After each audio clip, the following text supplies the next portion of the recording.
आप देख रहे हैं केडी न्यूज। यूपी के सुल्तानपुर में अपनी जमीन का सीमांकन करवाने और चक मार्ग खाली कराने के लिए पीड़ित को 8 साल का इंतजार करना पड़ा। हाई कोर्ट के निर्देश पर हरकत में आए जिला प्रशासन ने पीड़ित की जमीन का सीमांकन करवाया और चक मार्ग भी खाली करवाया। लेकिन हैरानी की बात तो यह है कि 10 दिन भी नहीं बीता और दबंग पड़ोसियों ने पत्थर की दीवार खत्म कर दी, मेड़ भी तोड़ डाला। पीड़ित ने संपूर्ण समाधान दिवस में पहुंचकर अधिकारियों से न्याय की गुहार लगाई। आप देख रहे हैं केडी न्यूज। सर, मेरा नाम विमलेश सिंह है। आज समाधान दिवस का क्या मामला? सर, मैं आज तहसील दिवस पर डीएम साहब के यहाँ इसलिए पेश हुआ था कि सन 2012 में मेरी ज़मीन गाटा संख्या आइमाने 104-106 का पत्थर नस्ब का आदेश हुआ था और आज तक एक बार 2015 में पत्थर नस्ब हुआ तो मेरे बगल का किसान ने मेरी मेड़ गिरा दिया। मैं 2015 में एफआईआर लॉन्च करवाया देहात कोतवाली में। फिर दोबारा डीएम साहब के आदेश पे 2020 में पत्थर नस्ब हुई। इस बार मैंने 8000 ईंटें का सीमेंट मोरंग लगा करके दीवार खड़ी कर लिया था। फिर भी जो मेरी दीवार बगल के किसान वाले शिवबदन यादव ने गिरा दिया। दरअसल ये पूरा मामला देहात कोतवाली के हिमाने गांव का है। इसी गांव की एक जमीन के सीमांकन के लिए आजमगढ़ के रहने वाले विमलेश सिंह ने करीब 8 वर्ष पूर्व एसडीएम सदर के यहां सीमांकन करवाने के लिए प्रार्थना पत्र दिया था। दोनों पक्षों को नोटिस भी दी गई, लेकिन बात विवाद की आशंका में जमीन का सीमांकन नहीं हो सका।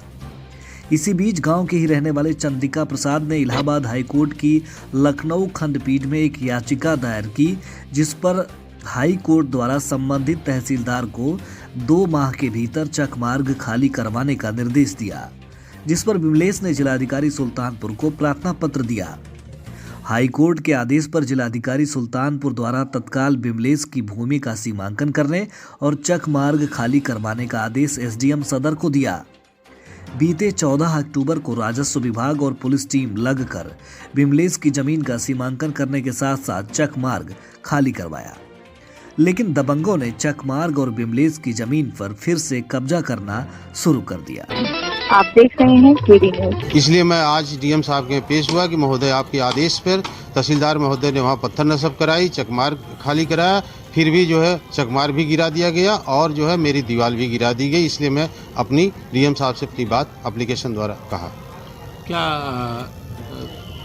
अधिकारियों द्वारा क्या कहा गया? अधिकारियों ने एप्लीकेशन को कोतवाली देहात के लिए ट्रांसफ़र किया है। अब आगे देखता हूँ कि देहात कोतवाली क्या करती है, राजस्व क्या करता है। और इसमें चकमार्ग खाली कराने का आदेश माननीय उच्च न्यायालय का भी सबमिट है इस एप्लीकेशन में। नहीं, क्या कोई ऑडियो फोन पे धमकी? नहीं, ऑडियो इस शिवबदन यादव और मेरे बीच में मध्यस्थता कराने के लिए साहेबगंज के एक अध्यापक थे सुनील यादव, उन्होंने मध्यस्थता कराने की कोशिश की तो उन्होंने एक प्राइमरी स्कूल के अध्यापक हैं राकेश यादव, उनसे जाकर के शिवबदन यादव ने अपनी बात कही तो राकेश यादव ने सुनील यादव को फ़ोन करके फ़ोन पे धमकी दिया कि दोबारा पैमाइश होगी, तहसीलदार महोदय आएंगे तो उनको भी मारूंगा, विमलेश सिंह को मार करके लटका दूंगा और एसडीएम को भी मारूंगा। उन्होंने इस तरह का दिया, इसलिए वो ऑडियो मैं आपके हवाले करता हूं। आप देख रहे हैं केडी न्यूज।